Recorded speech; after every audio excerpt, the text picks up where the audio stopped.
কথাটাই আমার মনে পড়লো যে পাড়ায় খোঁজ নিয়ে বিয়ে দেবো। ভানুর একটা কমিক, ভানু ঘটকালি করতো, তাতে গিয়ে দেখে যে মেয়েটা আবার অন্য একটা ছেলের সাথে ভেঙে গেছে। তখন বলছে যে আপনি কেমন মেয়ের সাথে বিয়ে দিয়েছেন? তখন বলছে আরে মশাই, লোডশেডিং এর সময় কে কাকে গলায় মালা দিয়েছিল আমি কি দেখতে গিয়েছিলাম? আমি কি করে জানবো? সত্যি কথা। তো যাই হোক, মানে পাড়ায় সবসময় খোঁজ খবর নিয়ে ভালো খবর পাওয়া যায় না। আবার অনেক ভালো মেয়ে দেখা যাচ্ছে কোন রকম পাড়ায় শত্রুতা আছে, খারাপ বলে দিল, হয়তো মানে বিয়ে যে বলেন না, বিয়ে ভেঙে যাওয়া। বরং তার চাইতে তুমি যৌতুকটা বিচার করো, তার ক্যারেক্টার থেকে, তার ডিভোর্স থেকে সবই জানা যাবে। সব ওটাই করে দিয়ে দাও, আগে প্রথম দেখাও ছক, তারপরে মানে আমার কথা হচ্ছে আমি যাকে সারা জীবনের জন্য বিশ্বাস করতে যাচ্ছি, আমি বিয়ের আগে অন্যের কথায় তাকে বিশ্বাস করবো কেন? কেন করবো?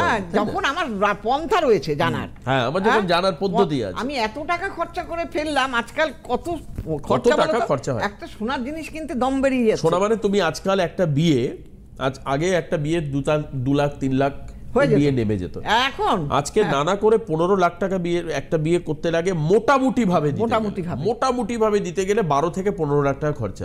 সেইখানে তুমি বাড়ি সাজানোতে দেখো এখন যে ডেকোরেশন কত টাকা, আর সেখানে একটা রেমিডির খরচা তো কিছুই নয়, সেই তুলনায় কিছুই নয়। সেইখানে আমি একটা ভালোভাবে দেখিয়ে শুনে তারপর বিয়ে দেবো, তাই তো।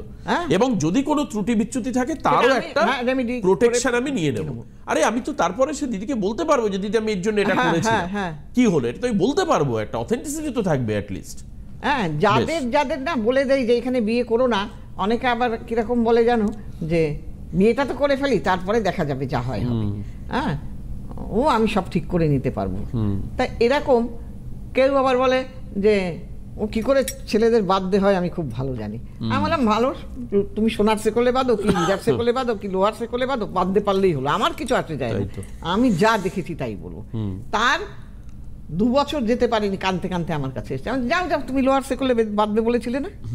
শোনো, জীবনটা কিন্তু ফুল সজ্জা নয়, কাটার সজ্জাও হয়। একদম। সেই কারণে যাতে আমার ফুলসজ্জা যেন কাটার সজ্জা না হয়। আর শিকল দিয়ে বেঁধে কখনো সম্পর্ক থাকে না, আমি নিজে খুব বিশ্বাস করি এটা হয় না। শিকল দিয়ে বেঁধে নজরদারি করে শিকল দিয়ে বেঁধে গোয়েন্দাগিরি করে রিলেশন রাখা যায় না, সম্পর্ক হতে টেকে না। হয় আপনি জ্যোতিষীয় পথে আসুন, না হলে আপনাকে ভেঙে বেরিয়ে আসুন, দুটো পরিষ্কার কথা। আমি আজকের কোনো অনুষ্ঠানে কোনো রকম ভাবে ওই মানুষকে মন ভোলানো কথা বলবো না। আমার কাছে যারা আসে আমাকে রেমেডি করতে হবে না, আমি স্ট্রেট কথা ভাই, আমি ফিরিয়ে দিই। আমি যা দেখবো আমি তাই বলবো, তাতে আমার উপর কে অসন্তুষ্ট হলো কি সন্তুষ্ট হলো আমি কিচ্ছু আসে যায় না। কেন জানো, আমি একটা কথা জানি, আজকে যে আমায় খারাপ ভাবছে, যখন তার এই ঘটনা ঘটবে তখন কিন্তু সে আমায় বলবে এই দিদিটাই ঠিক কথা বলেছিল। এরকম এসছে তো অনেকে, বলছে দিদি তখন আপনার কথা বিশ্বাস হয়নি, হ্যাঁ এখন দেখছি আপনার কথাটাই সঠিক হয়ে গেল। কারণ আমি সেইভাবেই বলি, আগে খারাপ হও, পরে তুমি যদি সত্যি পথে চলো তোমার ভালো হতেই হবে। একদম তাই।